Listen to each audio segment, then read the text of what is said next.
So the new Tesla Model Y has finally landed. The updated one, the Juniper version, is here, at least on some markets. But is it as good as we hoped for? And is it time for an upgrade? There is some really exciting news about the new version, and there is some letdowns, but let's look into those details. Welcome to It's Only Electric. Let's start.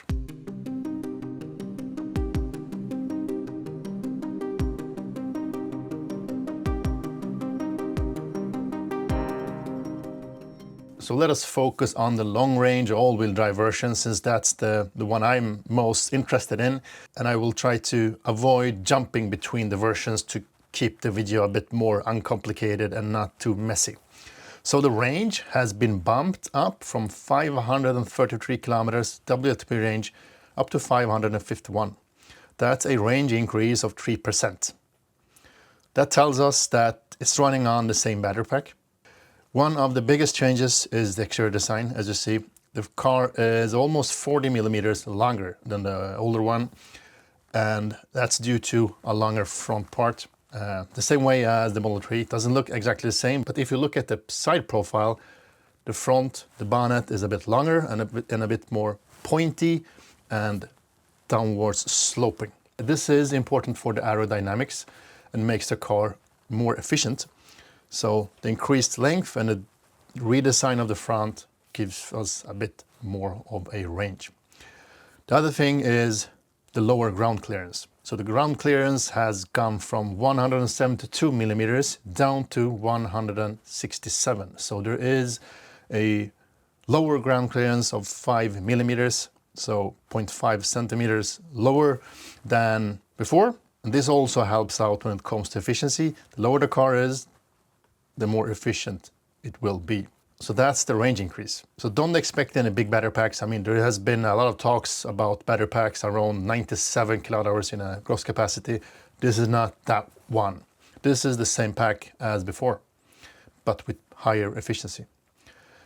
When it comes to acceleration and power, it has went from 5 seconds, 0 to 100, to 4.3 seconds. This at least tells me that they are running on the same motors as before, but the difference is the software. As you probably know, some of the older Model 3s and Model Ys are possible to upgrade in the app. So you can add the updated acceleration, the performance light package that gives you the same kind of increase in acceleration. So from 5 to 4.3 seconds, that's a lot, but that's the same motors. So the same battery pack, the same motors. Another really important update is the better shock absorption. The suspension is upgraded, and according to Tesla, the shock absorption of the bumps has been increased by 51%. That's a lot. I mean, that means that this will be a lot smoother ride than before. And I know that a lot of you have been complaining about the suspension of the Model Y, including me. I like it. It's sporty, but it's sometimes a bit too harsh. Probably this one will feel a lot better. Another thing regards comfort is the soundproofing, the silence in the cabin. I would expect a car that's a lot more silent than before. The Model Y has been a fairly noisy car, even after the upgrade when they opened the factory in Berlin. So this one will be even more silent than that one.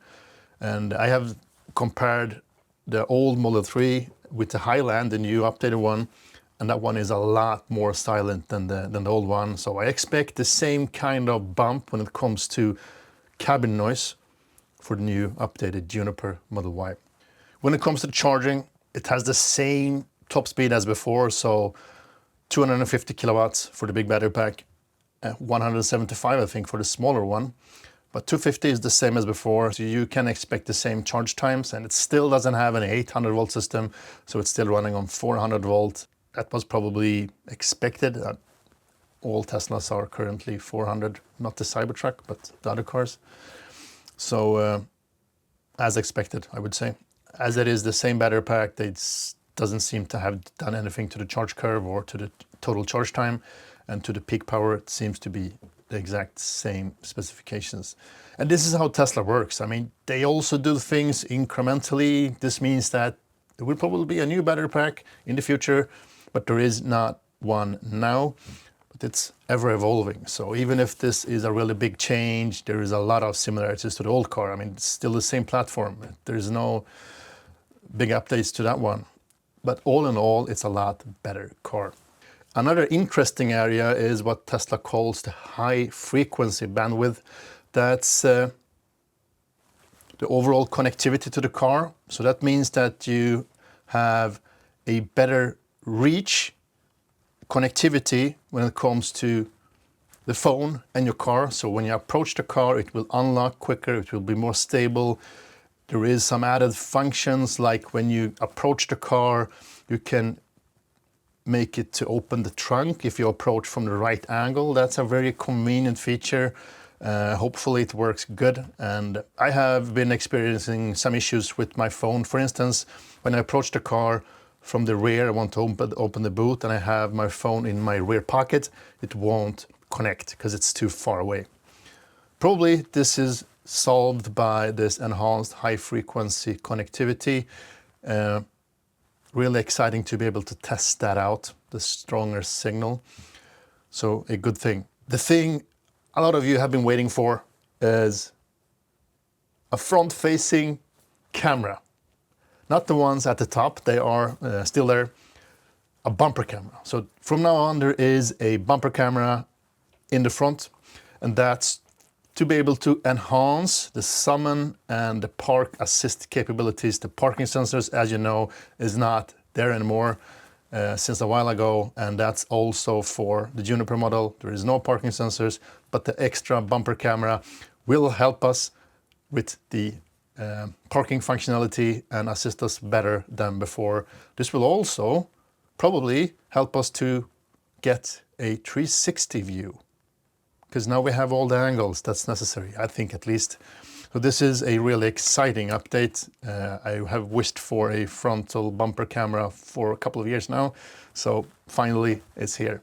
When it comes to the inside, the interior, it's a big update. As you see here on the pictures, it looks a lot like the updated Highland, the Model 3. The instrument panel is updated, new materials, built-in ambient lighting, so a more premium, but still a Spartan or very Scandinavian design to the whole interior of the car. But the actual changes, like new seats. So the seats are updated, should be more comfortable.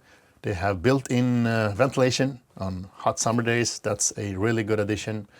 And I'm looking forward to test those too. I like my seats in my Model Y, but I think that the seating position is a bit too short. But I don't think they have added any thigh support to this car. I wish they had, but I don't think so. It doesn't look like that. The screen has also been slightly updated and went from 15 to 15.4 inch. And as an addition to the front screen, there is a 8-inch rear screen for the rear passengers, where you can control things like the seat heating, the ventilation, and also play some games. When it comes to price, there is no prices revealed for all the markets yet, but I would expect, or what it seems like, is that Tesla has been rising the price with around 2,000 euros or 22,000 Swedish crowns. And that's what I think we can expect when it hits Europe.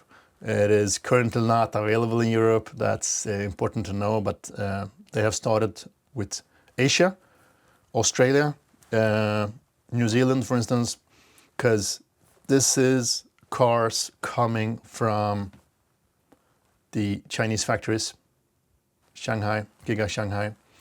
So that's probably currently the only factory that's up to date with the new Juniper model. So Europe and US, we will still wait a bit more before we can order this car, but I don't expect it to take that long. I actually think that it's a matter of weeks or maybe a couple of months away before we see the same updates here in Europe and in the US.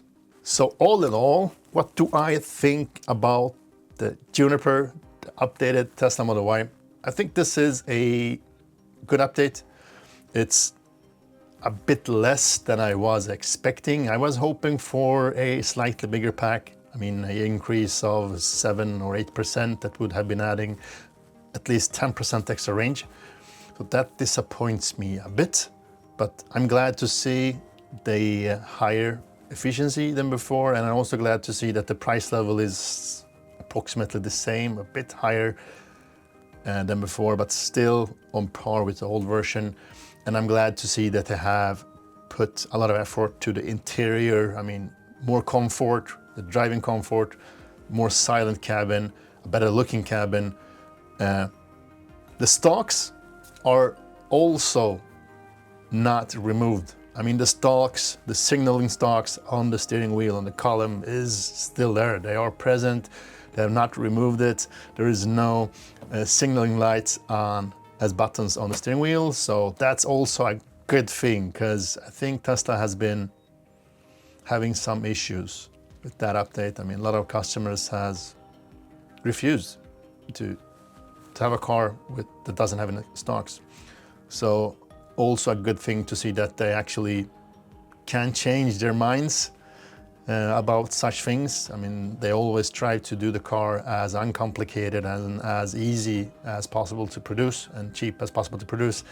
But in this case, they actually went back to the stocks. And I think this may be due to some EU regulations and global safety regulations also. But I think the main reason is the customers not choosing the car because they remove sometimes a bit too much.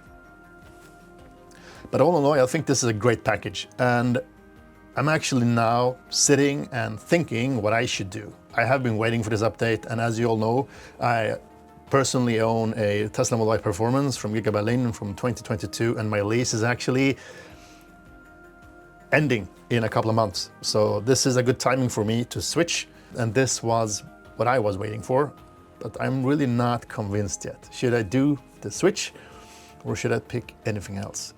I want to hear your thoughts. What do you think about the update? Is the Juniper what you expected? Is it good enough? Is this what the market needs? Will this flame up the sales on the Model Y again?